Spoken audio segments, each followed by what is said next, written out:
I'm Amy Punkay, and they have asked me to talk to you about college topics, transcripts, dual enrollment, TOPS, and college admissions. So that's what I'm going to be talking to you about today. I have 6 children. My oldest is 22. She's graduated from LSU. My next one is at ITI Technical College, and my third one will be entering BRCC this fall. And then my other 3 are still at home. So I've done this a few times, the whole college thing, and I will tell you, at least from my experience, I'm not an expert, but I'll just let you know what my experience has been and kind of the basics that you need to know to make sure you're covered for graduation and TOPS and college admission, at least in the state of Louisiana. I can't tell you much about what happens in other states. But the best advice that I can give you about that is for each individual college, you need to find out what their requirements are. So while some people might think, oh, we have to follow the guidelines for graduation from the state of Louisiana, really for homeschoolers, that doesn't affect you as much as the guidelines for the individual college that you're seeking. So we're going to start with transcripts, which people get intimidated about, but it's really not as big of a deal as you think. In the state of Louisiana, they make it very easy for you to homeschool and very easy, even in high school, for you to homeschool. Your transcripts are completely maintained by you, the parent. No one from the state will ever be involved in that. They are not going to check your credits. They are not going to follow up with you about anything related to your child's transcripts or credits. It's entirely up to you. So in this sense, you have to, in the high school years, become your child's guidance counselor. So you have to educate yourself about what the guidance counselor would do if your child was in a school setting to communicate with the colleges that your child's interested in and make sure that all your bases are covered. Your bases such as your graduation requirements, your homeschool registration, which is a big deal, and a lot of parents have gotten in a pickle over that. So we'll talk about that. But as far as transcripts go, you, in the state of Louisiana, you are allowed to begin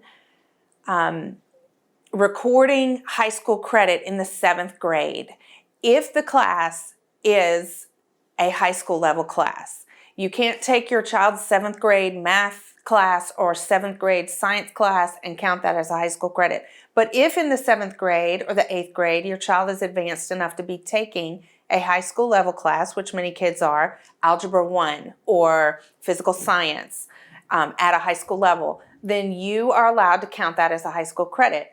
I am a low-tech person, and so I keep my records in a little notebook. So I would suggest, if you're not a high-tech person, you just get yourself a notebook at the beginning of high school and you start writing down what your child is taking. If you want to put a little description, you can, but most colleges are not going to ask for that. You keep track of the grades that your children get. You know, as a high school parent, a homeschool parent in Louisiana, you're in charge of your child's grades, and nobody is going to check up with you about that. But as a matter of integrity, for myself and for the benefit of my kids, I give them the grades that they get.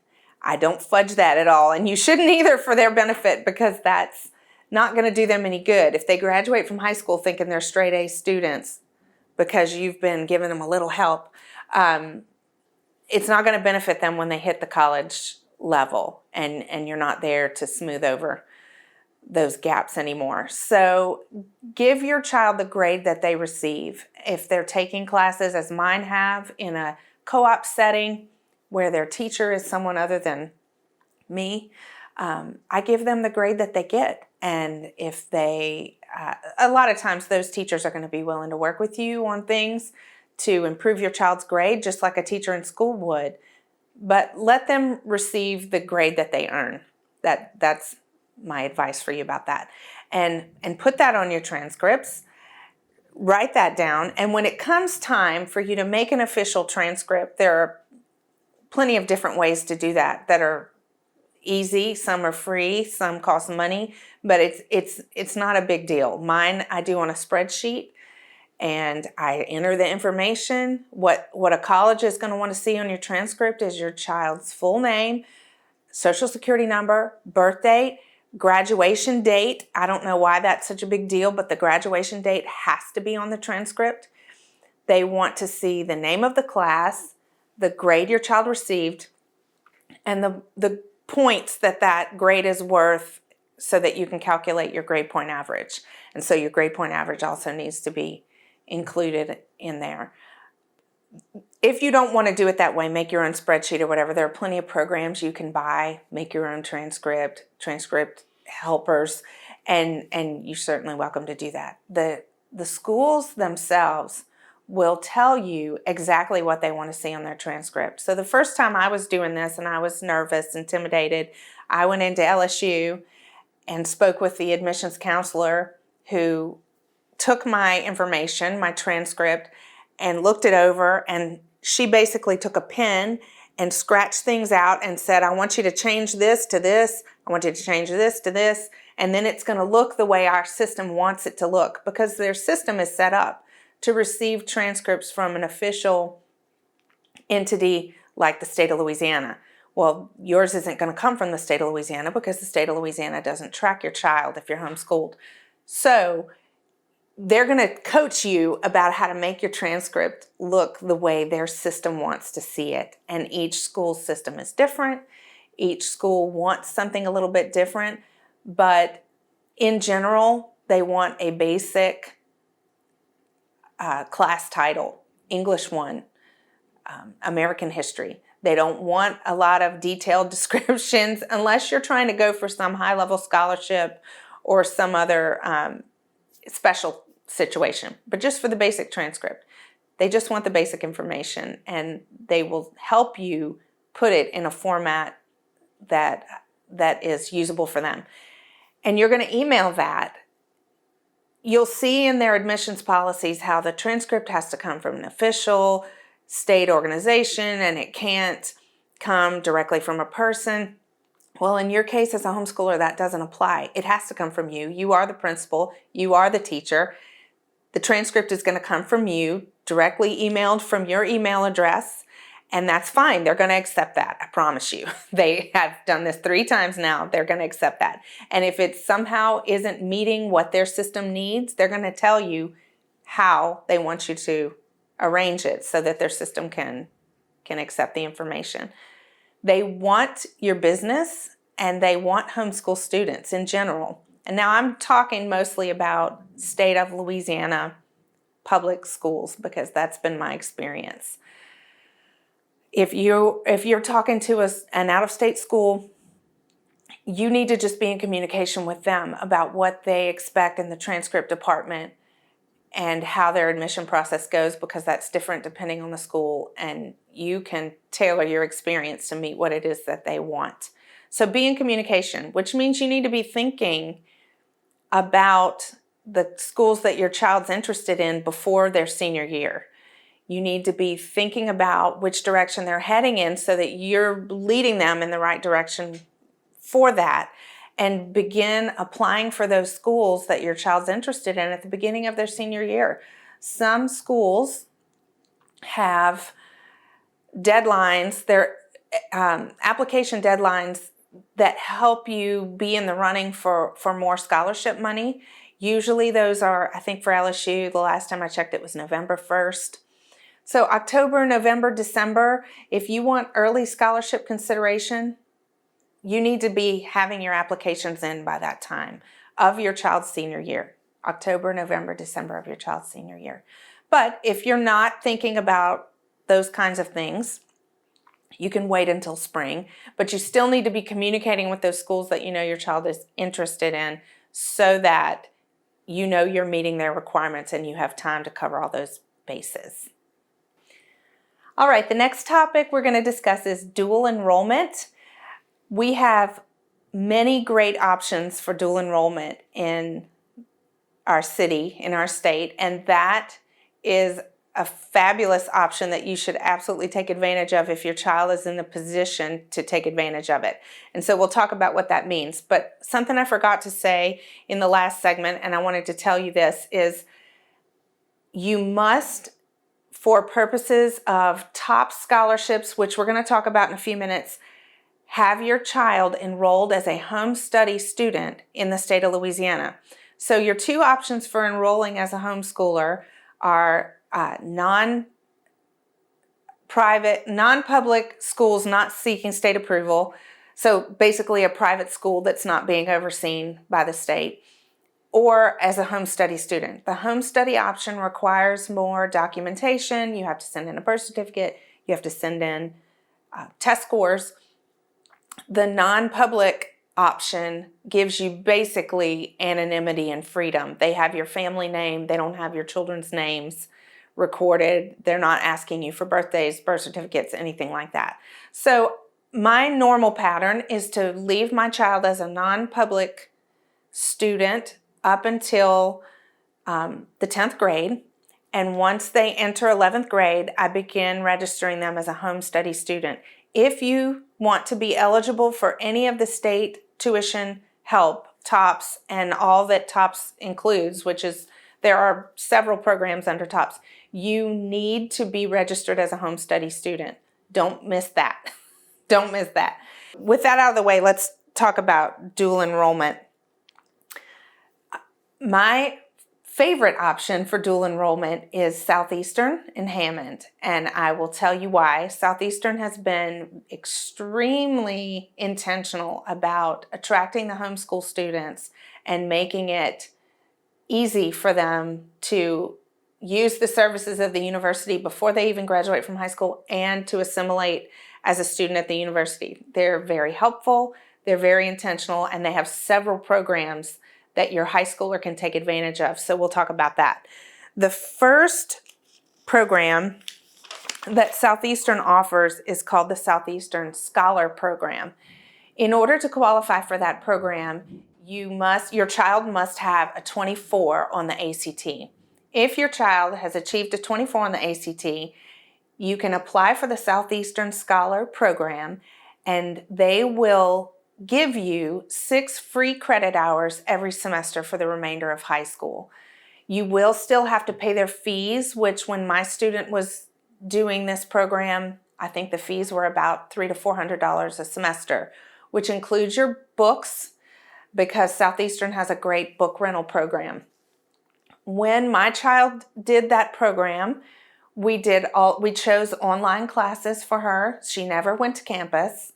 She wouldn't have been comfortable on a college campus as a high school student. Some kids are, so that's entirely up to you. You can choose in-person classes, you can choose online classes. They even have some satellite campuses that you can utilize. So that's a great option if your child is a good test taker and has a good ACT score to qualify for that. And then you're getting college credit for free other than the cost of the fees. Before I go any further, I want to say this and not forget that the thing you have to remember about dual enrollment before you ever go into the dual enrollment world is that whatever your child earns in dual enrollment credit is permanent on their college record.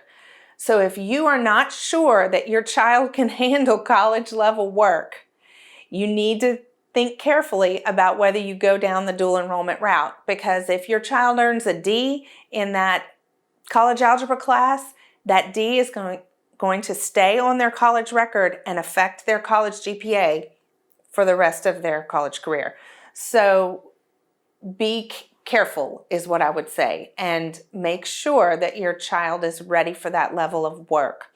And I even had a situation when my daughter, who was very bright, was participating in the Southeastern Scholar Program.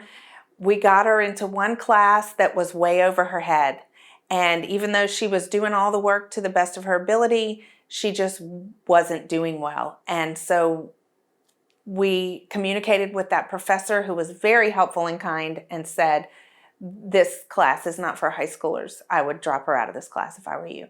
And that was a great decision for us because now she doesn't have that low grade that she would have had on her permanent college transcript. So keep that in mind. The next program that Southeastern offers is a straight dual enrollment program. I couldn't find the pricing for their dual enrollment program. You would probably need to call their admissions department to find that out. But to qualify for their dual enrollment program at Southeastern, you need to have a 19 on your ACT and be in 11th or 12th grade.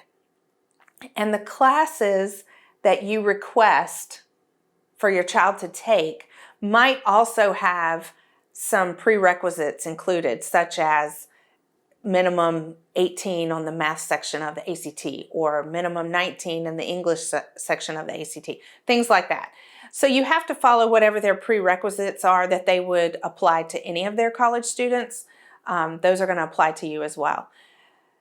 So that's the dual enrollment option. And like I said, you would have to contact them to find out what the tuition fees are. Normally, they're lower than the regular tuition fees for a full-time college student. So check with them.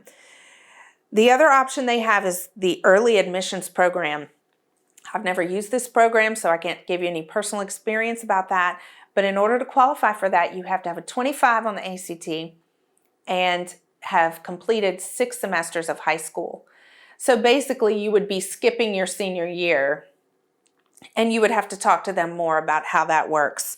You have to have at least a 3.0 and 6 semesters of high school and a 25 on the ACT. So that's an option too. If you feel like your child's done enough high school level work and he or she is ready to move on to college, think about that early admissions option.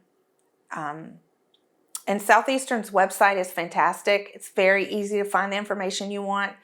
Just go on their homepage, click on admissions, and they have a drop down in the admissions for high school students. And under there, you will find it very clearly described what their programs are, how to apply for them.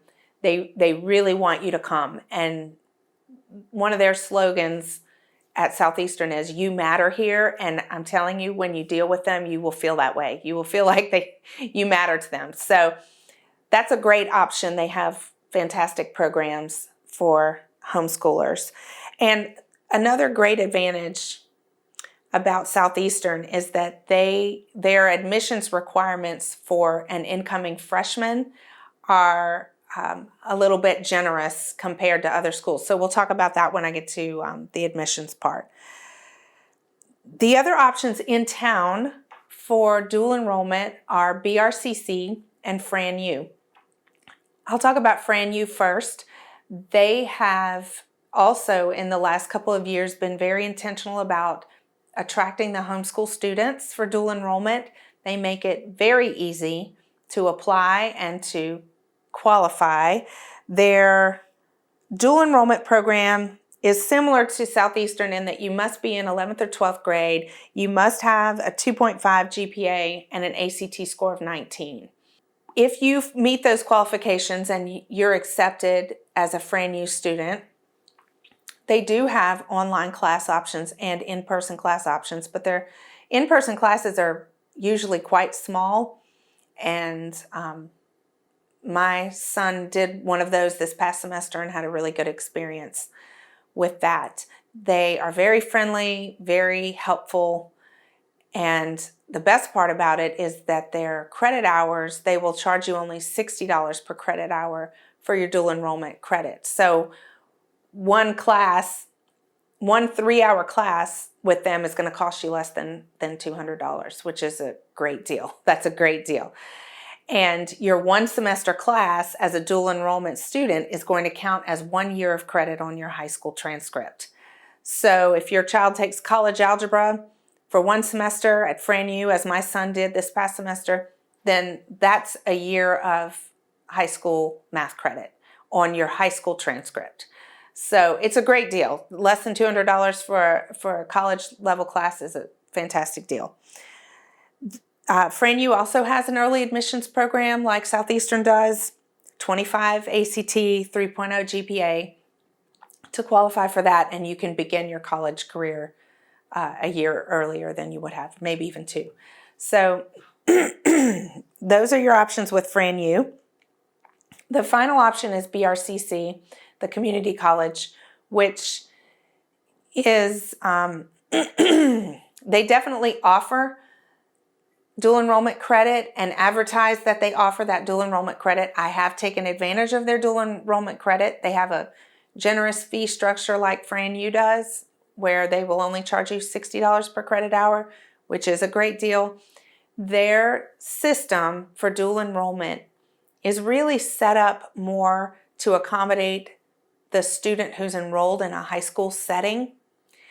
And so although they do accept homeschool students, it can be frustrating and inefficient. The whole admissions process, you really have to know your stuff, because you cannot guarantee that everybody you talk to over there is going to know their stuff about the whole dual enrollment process.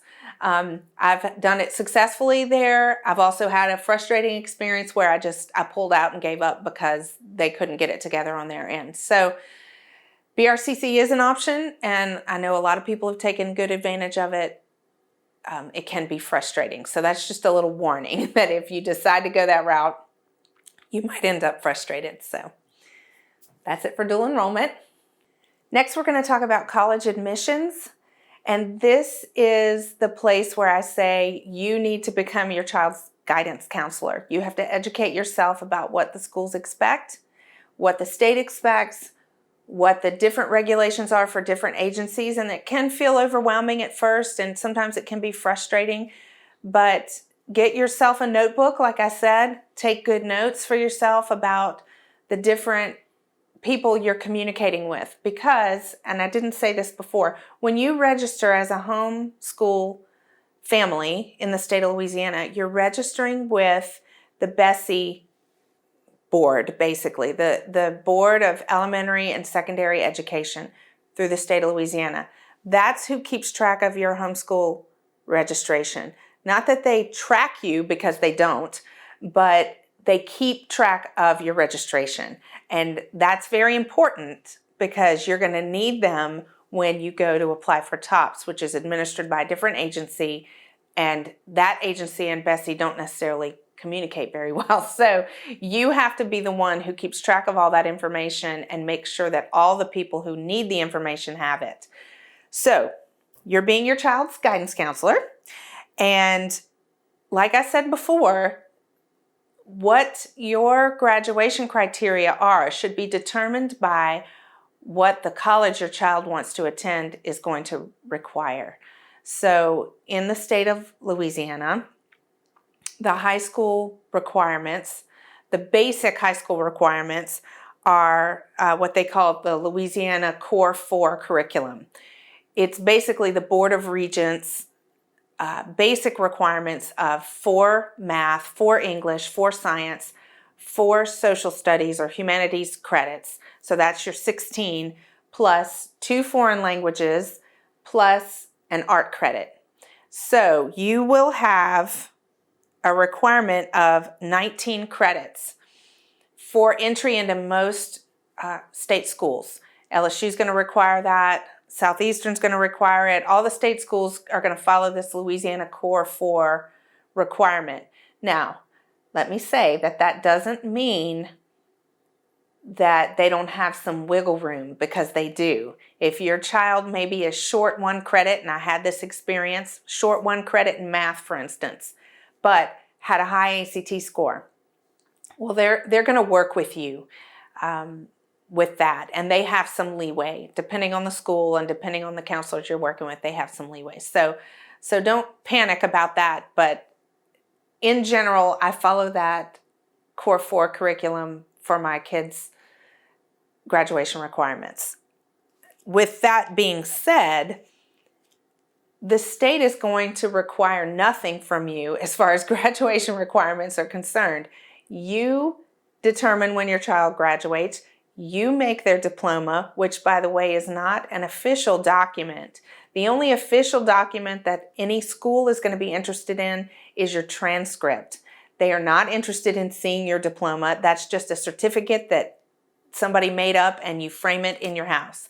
It is not an official document that's going to help you at all as far as college is concerned. So don't worry about the diploma or the fact that the state doesn't issue you one.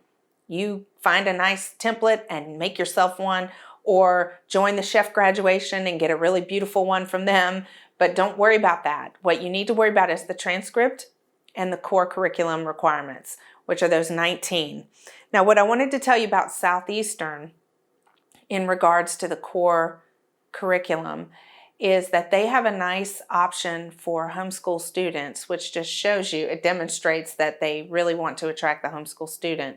If you have a 23 on your ACT, they will completely waive your core requirements.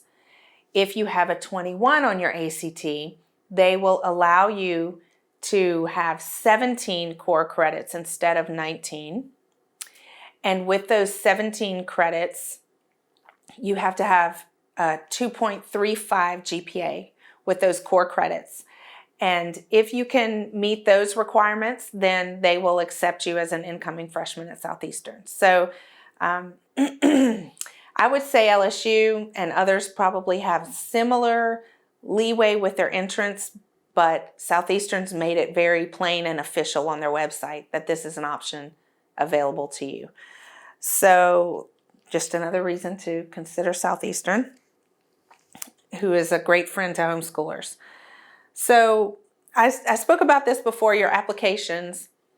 You can start filling out college applications in the fall of your child's senior year. A lot of people think that their child needs to do that for themselves, and some children are very mature and independent and want to do it themselves, and that's great. I will say it's a complicated process in which lots of documents and information have to be provided, and if you do it wrong, you can mess it up. So I would, at least as a parent, if you're not doing it yourself, do it with your child, at least the first couple times they apply, so that you don't give yourself all kinds of headaches for missing things that you were supposed to have done and all that. So I would do it with your child or do it for your child, but that's just me. You know, homeschool parents do things all kinds of different ways. So that is probably all I have to say about college admissions. Now we're going to talk about the good stuff. We're going to get to TOPS, which is what everybody wants to know about. That's the Taylor Opportunity Program for students that Louisiana offers to Louisiana residents to attend public universities in the state of Louisiana. It's a fantastic program. It has helped us so much with our college students, and you should make every effort to try to take advantage of the TOPS programs that are available. The first thing you have to do and know in regards to TOPS is your student must be registered as a home study student for 11th and 12th grade in the state of Louisiana to qualify for TOPS. If you don't have that, it's a non-starter. So you must make sure that you've got your registration straight. Register as a home study student for 11th and 12th grade. Once you've got that covered, the basic requirements for TOPS are 2.5 on the core curriculum, 19 core units, as we talked about before, and a 20 on your ACT. Those are the requirements for a high school student who's registered in a school setting. The requirements for homeschoolers are different, and they're different in some important ways. Number one, you have to have a minimum 22 on your ACT, not 20, 22. Your child must have a 22 on the ACT. Some people feel like this is not fair, but the reason they do that is because the 22 on your ACT is in lieu of your core credits, which means they are not going to ask you for your transcript. They are not going to check your core credits. They know that the state of Louisiana doesn't track those, and they have no way of verifying anything that you would present to them in the form of a transcript anyway. So for them, that extra 2 points on the ACT is a protection of knowing that they can't verify your high school work anyway. And so personally, I don't feel like it's that unfair.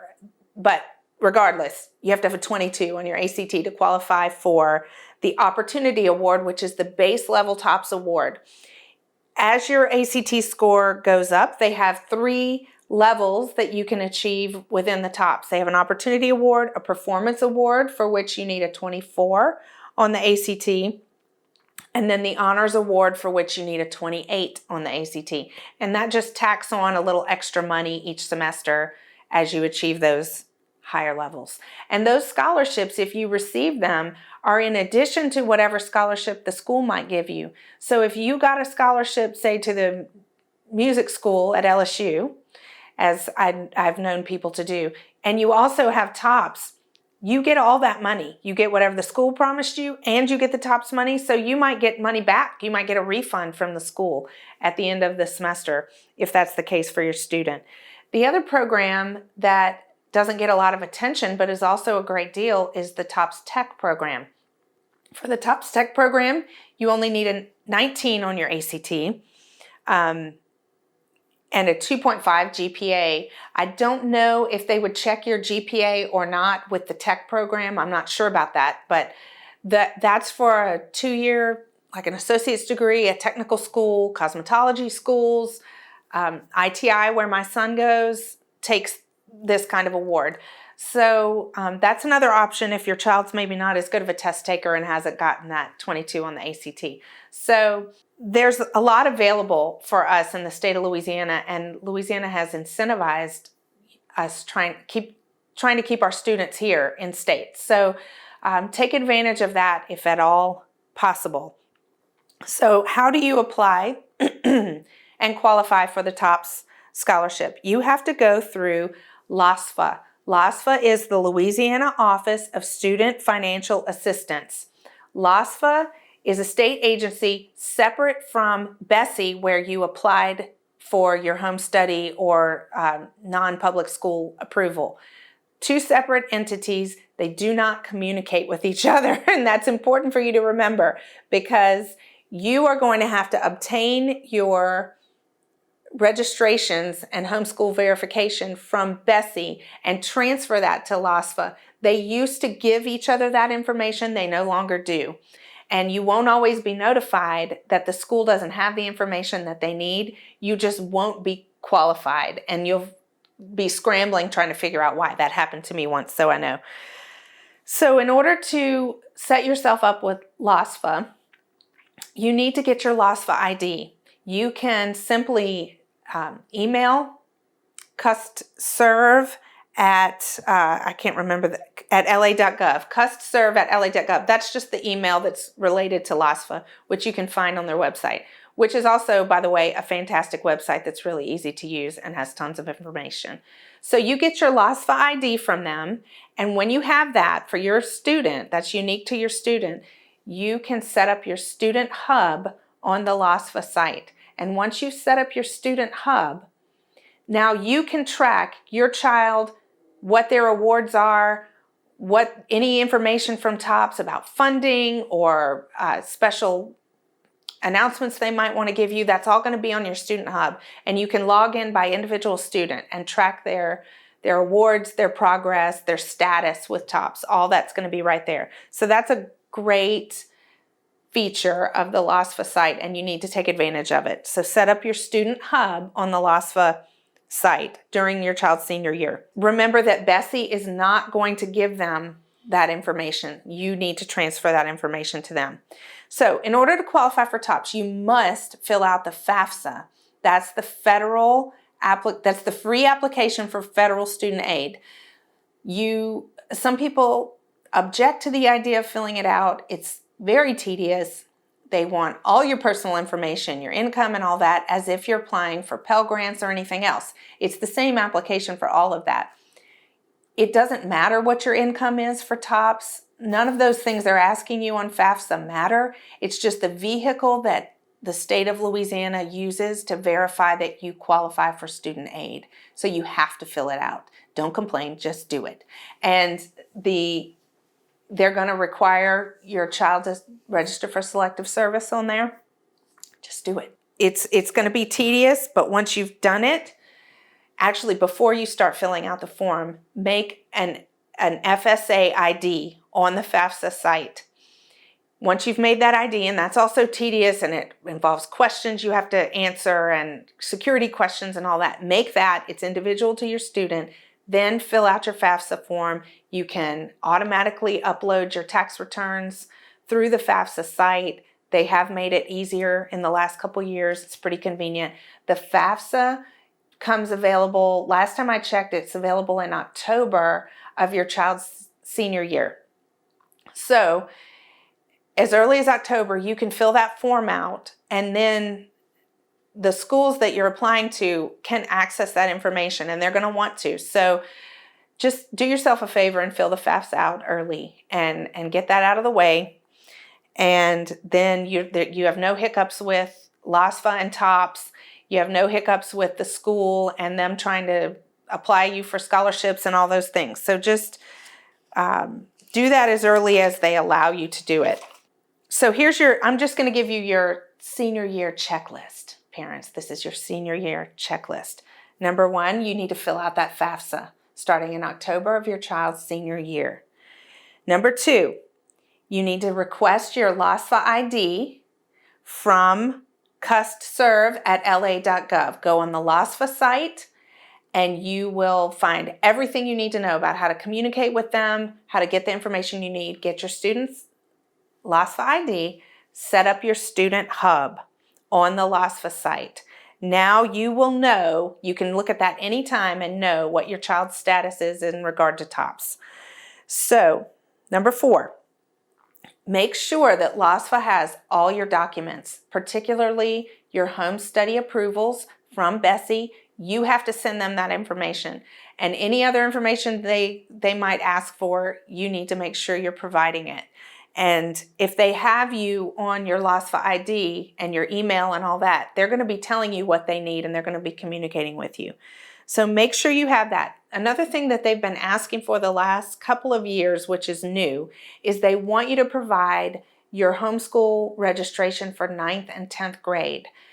This does not mean that your child needs to be home study registered for 9th and 10th grade. You can provide your non-public school registration, however you registered your child in 9th and 10th grade. They want that too. I have no idea why. They didn't ask for that, but for the last 2 years, they've been asking for that. So don't worry about it. Just send it. Whatever your status was in 9th and 10th grade, it doesn't matter whether it's home study or not, send it.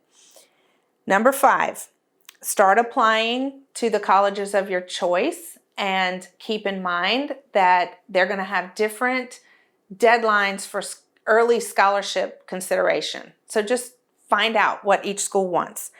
And number 6, and I didn't really talk about this because I don't have a lot of experience, if you have any other scholarships you want to apply for, there's thousands out there. Just research and apply for every scholarship you can find if you want to. That's totally up to you and not related to the school. They might help you find scholarships you can apply for, but also you can do that research on your own and do whatever's required for that. So don't worry, it's going to be okay. You can do this, and you can be your child's guidance counselor, and you can get your kid graduated in college, I promise. If I can do it, anybody can do it.